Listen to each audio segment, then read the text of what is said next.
Good morning. I'm going to record a couple of Junie B chapters before we start morning meeting. So I'm going to get started. This is one of my favorite Junie B stories. I know I say that all the time, but this one is extra funny. And in the past, when times were normal, we had parents come in at Valentine's Day time and we did plays of this story with my class. So I'm going to pull a couple of those plays out later in the week during reading group time, I hope, if we get to it after I ready. Or maybe we'll do it a little bit during our party, but it's fun to do these readers' theaters. They're fun. So I'm going to get started. This is called Junie B. Jones and the Mushy Gushy Valentime by Barbara Park, illustrated by Denise Brunkus. And I'm just going to get going. I'm not going to even read you the tease. The first chapter is called Party Ideas. My name is Junie B. Jones. The B stands for Beatrice, except I don't like Beatrice. I just like B, and that's all. I go to school in room 9. Room 9 is where they have afternoon kindergarten. Also, they have morning kindergarten, only I'm not familiar with that arrangement. Today at school, my teacher had an announcement to make. Announcement is the school word for listen to me and I mean it.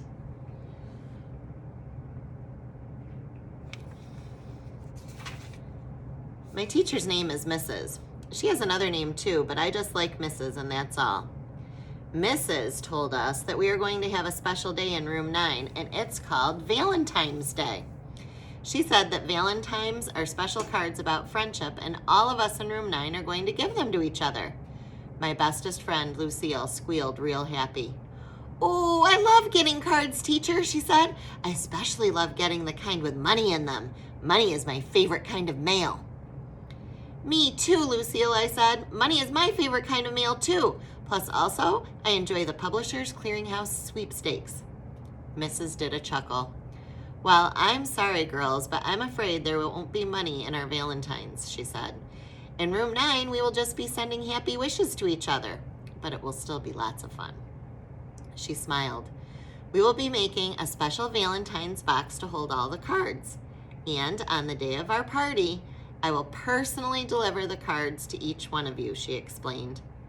Just then, I jumped right out of my chair, because nobody even mentioned a party before. Hooray, I yelled. Hooray for parties. Can we have cake and donuts, Mrs.? And what about cheese, popcorn, and cotton candy, and pretzels, and candy apples? I thought some more. Plus, also, we need red licorice and peanut butter cups, probably, and chocolate-covered raisins. Oh, yeah, and malted milk balls, and gummy bears. I looked over at her. Maybe you should be writing this down, I said. Mrs. shook her head no.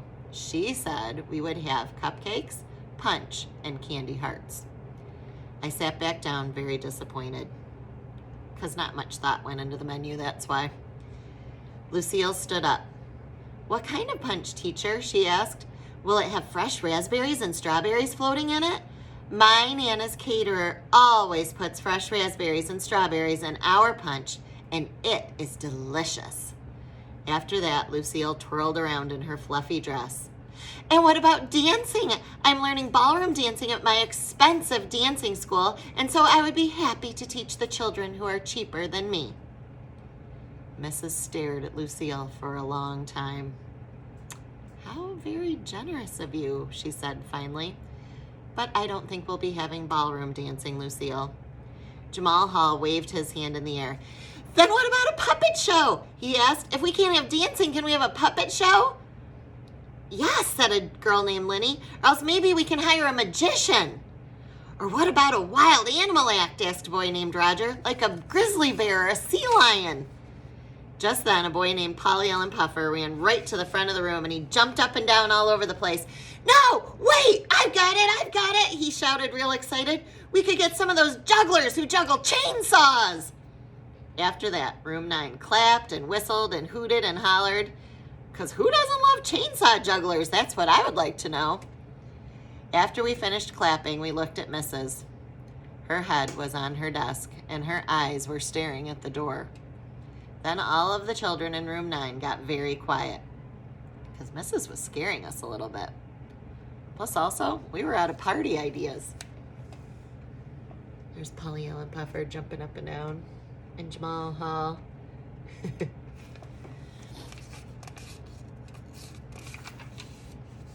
The next chapter is called Scribble Scraps. The next day, me and my bestest friend named Grace were playing on the playground. And guess what? We saw a Mrs. carry a giant box into room 9. It was the box we were going to decorate for Valentine's Day, I think. Wowie, wow, wow, this thing could hold 1,000,000 bajillion Valentine's cards, I said, real thrilled. That Grace did a frown at me. Stop saying Valentime, Junie B., she said. You keep saying Valentine with an M sound, and you're supposed to say Valentine with an N sound. I did a frown back at her. Who said so? I asked. I said so, said that Grace. Didn't you hear my voice? I just got finished telling you it has an N in it. The word is Valentine. I did a huffy breath at that girl. You are not the boss of my words, Grace, I said. This is a freed country, and if I want to say Valentine, I can, and I will not even go to jail. That Grace looked annoyed at me. I did not say you would go to jail, Junie B., she said. I just wish you would say the word correctly, that's all.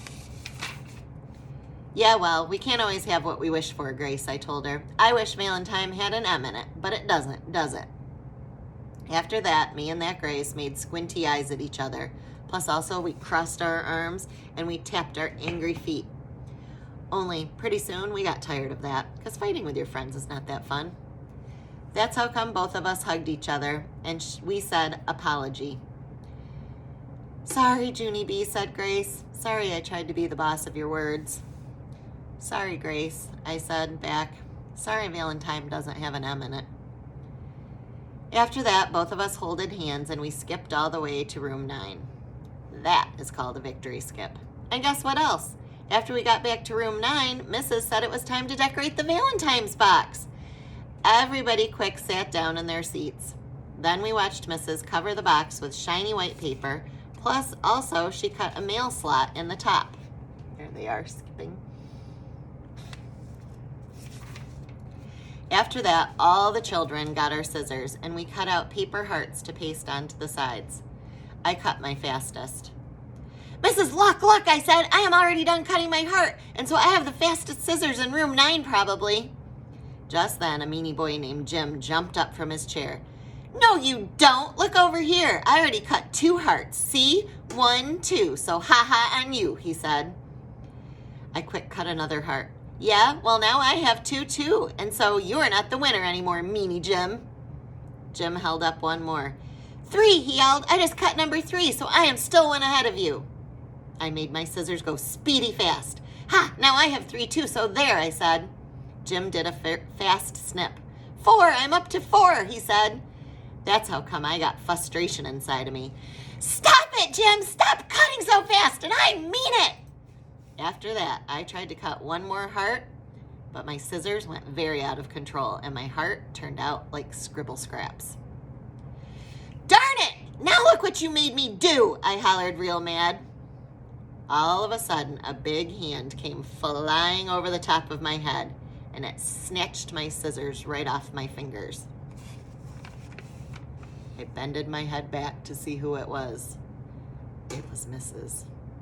I did a gulp. I was afraid it was you, I said kind of soft. Then Mrs. went to Jim's table, and she snatched his scissors too. And so me and him had to sit in our chairs for the rest of the day, and we didn't get to decorate the Valentine's box.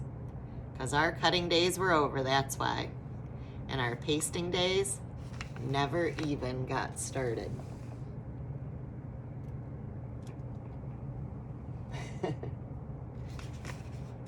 So there you go. There's chapter 1 and 2. Tomorrow we'll be picking out Valentimes. It might even be later today because we got to get going with this one. See you soon.